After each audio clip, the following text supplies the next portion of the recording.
What is going on, everyone? It is your shaman, your sister in spirit, and your friend, Alicia Dunleavy here. And today we are going to be talking about negative energies,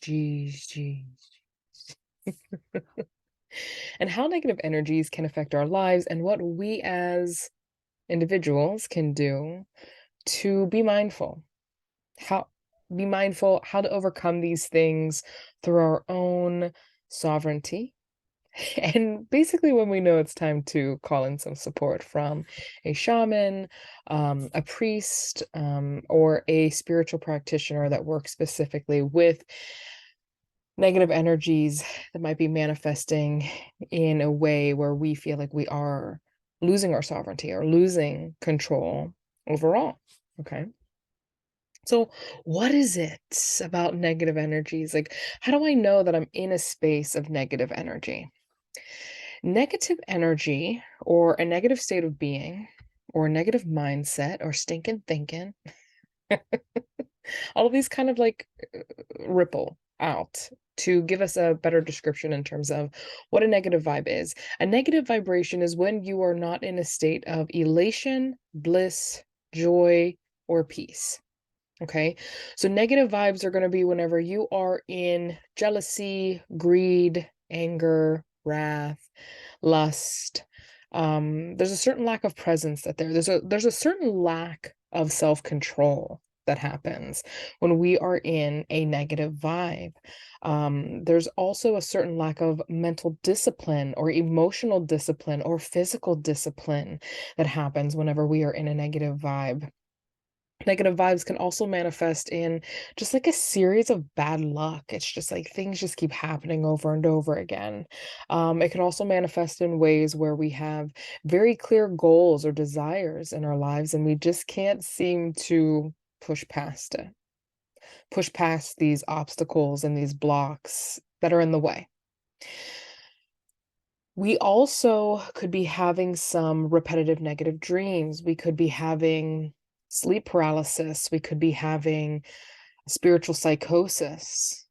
Ooh, how many of you have heard about this concept? Like spiritual awakening, the line between a spiritual awakening and a spiritual psychosis is quite thin.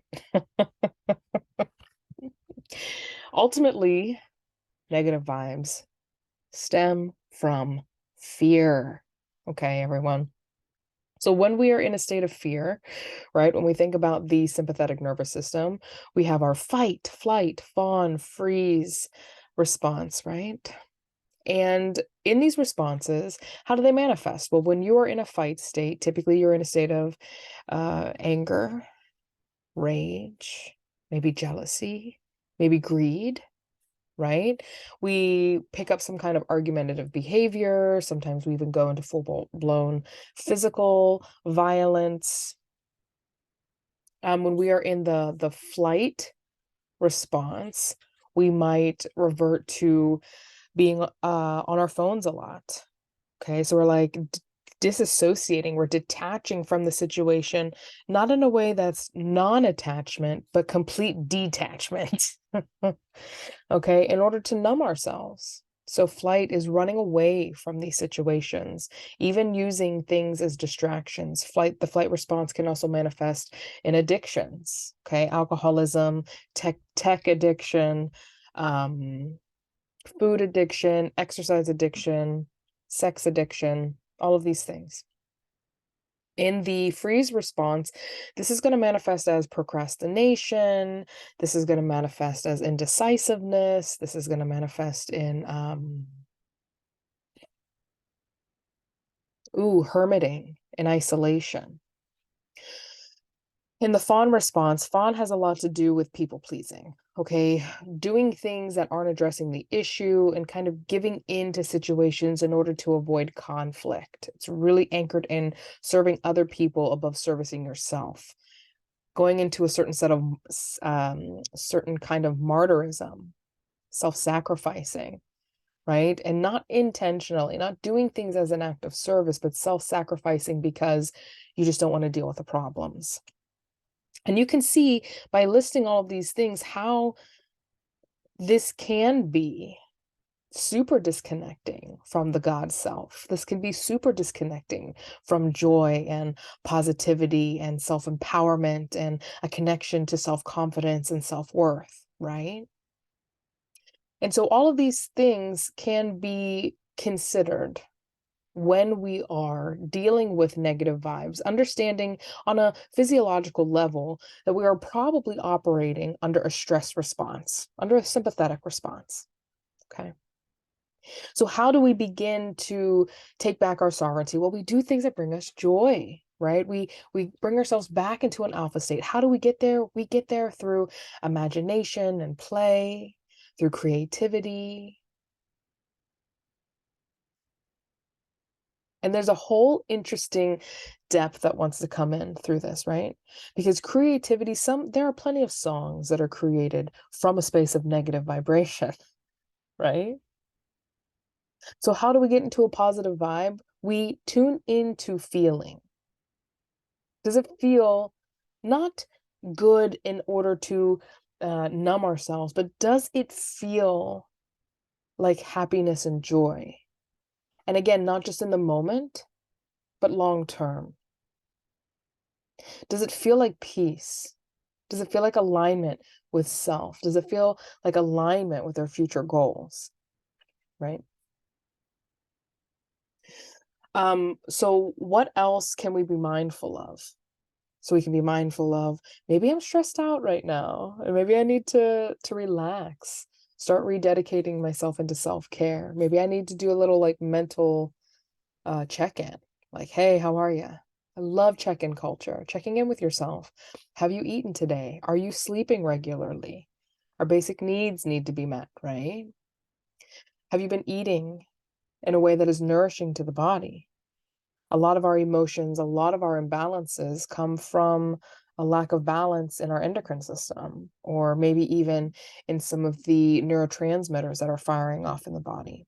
If we think about serotonin within itself, 90% of serotonin is produced in the gut. How is your diet? Right?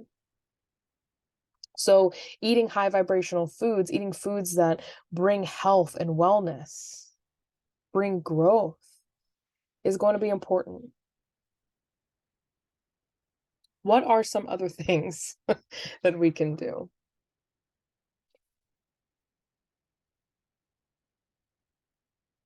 Right.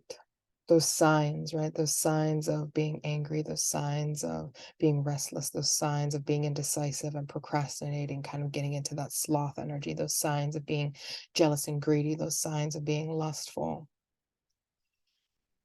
One way, again, check-in culture. So one way to really begin to do this is to start journaling regularly. I know a lot of people get to a place in their lives where they're like, I really don't want to be spending that time writing in a book. Like, it's a lot of time. And sometimes my thoughts come out faster than my hand can write. There are other ways for us to allow ourselves to see what is going on in the mind. And this does not necessarily involve a third party, like a coach or a therapist or a counselor or even a friend, a trusted friend, right? We can record voice to text. We can text ourselves. There are plenty of apps that you can use where you can actually message yourself. You can even not do voice to text, but actually just have a sound recording of yourself. You can go into video blogging where you turn on the camera and just start talking and speaking openly about what and how you're feeling. And then once we are able to see some of the stressors that are causing us to get into a negative vibration, what we then can do is begin to problem solve. I love that beautiful visualization where it is like the really tangled up thing of yarn. And like through talking it out and through self-reflection, it's like taking this messy ball of yarn and actually organizing it in a way where we can compartmentalize is the word that wants to come forward, but I'm not 100% sure if that's the right, if it's the accurate word for this. But so that way we can get some kind of clarity and level-headedness with ourselves in terms of what's really bothering us.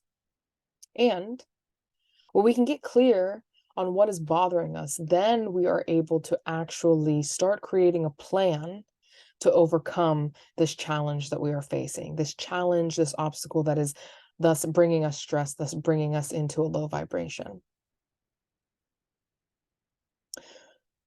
The thing that I really feel called to share in this video is that sometimes people will call on a shaman because there are some sort of negative entities, right? But I just wonder how many times it's a negative id entity, which is identity. How many times is it actually the negative identity that is now manifest into an entity? And it has nothing to do with anything outside of yourself, but has everything to do with you and the identities that you are casting away, that you are ignoring, that you are shoving away because you're too busy to look at your pain, to look at your suffering, to look at the parts of yourself that are self-sabotaging. They're standing in the way of your dream life. There are times when this can happen. Or somebody's like, something is following me around. I'm like, it's you. It's you. It's your anger that's following you around that you're not addressing. It's your hurt of rejection, of being called a name. It's your hurt of not feeling loved enough that is haunting you. It is your hurt of not feeling like you have freedom that is haunting you. That you have disassociated, you have detached yourself so much from that truth of self that it now just hangs on by a thread and follows you around until it gets the acknowledgement that it needs in order to transmute into wisdom, into self-knowledge, into power, into empowerment, into change, into growth, into transformation. And so this does not by any means mean that I am saying you have to do it alone. Because sometimes in order for us to detach a sense of self, a sense of self from us, for us to have to do that, we really have to bury it into the subconscious or even unconscious mind. And so having somebody like a seer, right? Shaman is the one who knows or the one who sees, somebody who can step in and say, I'm so connected to all that is. I can see you. I can see all of you. And this is what's following you. Can be such a powerful and potent medicine, because then that shadow part of self that you have been detaching from now finally is seen and then can be integrated in a potent way. And although I would never say, do it on your own, I don't want to help you. I do want to help. However, in helping you, what can be done, there's a potent possibility and opportunity for you to take back your sovereignty. What does sovereignty mean? Sovereignty means a supreme power, a supreme power over yourself. If you look it up on the Merriam-Webster, it says a supreme power, especially over a politically organized unit. What if it was a supreme power, especially over a living organized unit?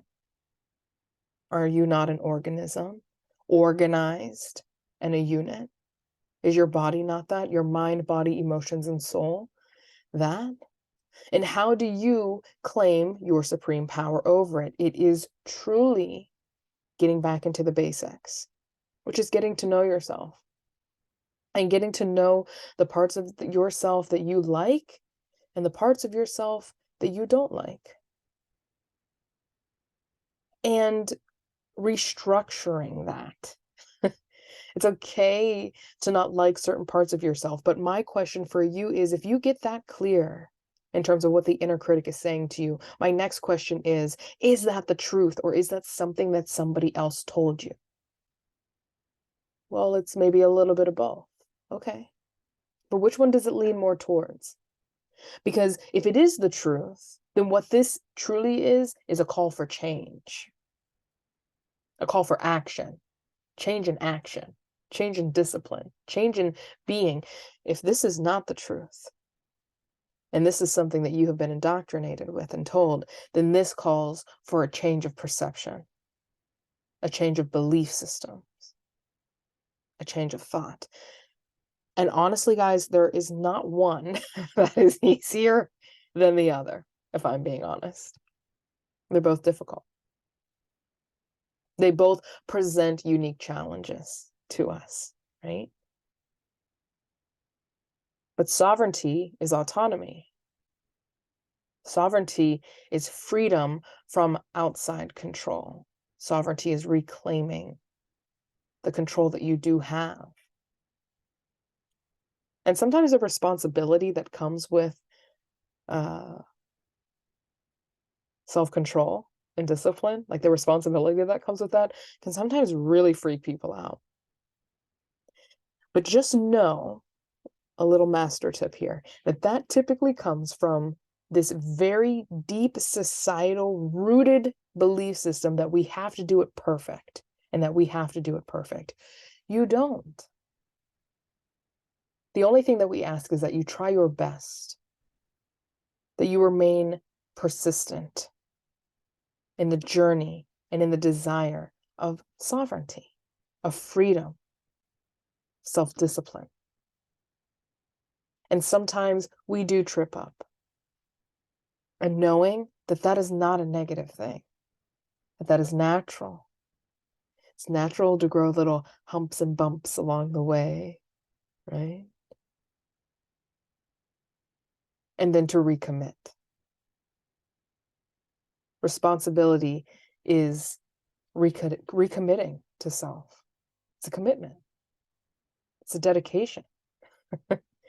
Even more so, it is a devotion. Ooh.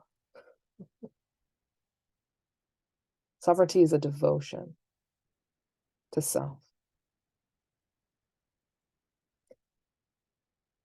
And that is such a deep level of self-love. And there's nothing that vibrates higher than love, especially for self. So for those of you that wonder, right, how do I raise my vibration? You learn to love yourself. I don't know how to love myself. Well, first identify the things that you don't love about yourself, because I'm sure you got a whole list in there, right? And then forgive yourself for the things that you are so mean to yourself about. The expectations that are set too high. They're unreasonable, some of these expectations that you set, especially if they're towards perfection. And there is a difference between understanding the unreasonable expectations that we set and realizing the self-sabotaging excuses that we can make. There's also a fine line between that. And sometimes figuring out where that fine line is the whole journey. The whole journey, which is sacred. It's a whole devotion. So thank you so much for being here. That feels very full to me, right? It feels very full. So what is a negative? What are negative? What are what are negative vibes? Negative vibrations stem from thoughts, emotions, actions, behaviors. Okay. Environments can affect the negativity that we feel. So when we think about the actions that we're taking, the thoughts we are thinking, the feelings that we are succumbing to feeling, the environments that we choose to be in, the people that we choose to be around, which are supporting your joy, your happiness, and your true alignment, and which are not. What words are you speaking that are in alignment with love, compassion, and understanding? And which words are you speaking, whether internally to yourself or externally to others, that are judgmental, hurtful, hateful, jealous, greedy, lustful, not anchored in love? All those things might be affecting your vibration. What music are you listening to? What TV shows are you watching? What books are you reading? All of these will have an effect on the mind. on the overall vibration of the body, the overall frequency of this magnetic being. What is our sovereignty? Our sovereignty is our choice, is our decision to take back our control by knowing that we have a choice to choose to listen to positive things, to eat better, to take better care of the body, to invite more kind, loving things into the mind in order to take kind, compassionate, passionate action towards the things that matter in our lives and to things that are aligned with our purpose and our mission. The other thing that just really wants to be said is surrendering to something bigger than yourself. Knowing that sometimes we take supreme control by giving it to something bigger and better than us. And that's a whole vibe. So thank you so much for rocking with me today. We, as always, these are very short videos, right? Please think about any topics that you want me to hit on. And of course, we will just do mini chats on them. And all of these chats can be built upon, all of these topics can be revisited with new insight and in a deeper way. We are just beginning, and for that, I'm so grateful. So if you have any questions, if you have any topics that you're interested in, please drop them down in the comments below. Hit the like button, the subscribe, the notification bell if you want to know when I'm dropping new content. Share it with a friend. And thank you sincerely for being here with me. All right. Peace and love, everyone. Bye.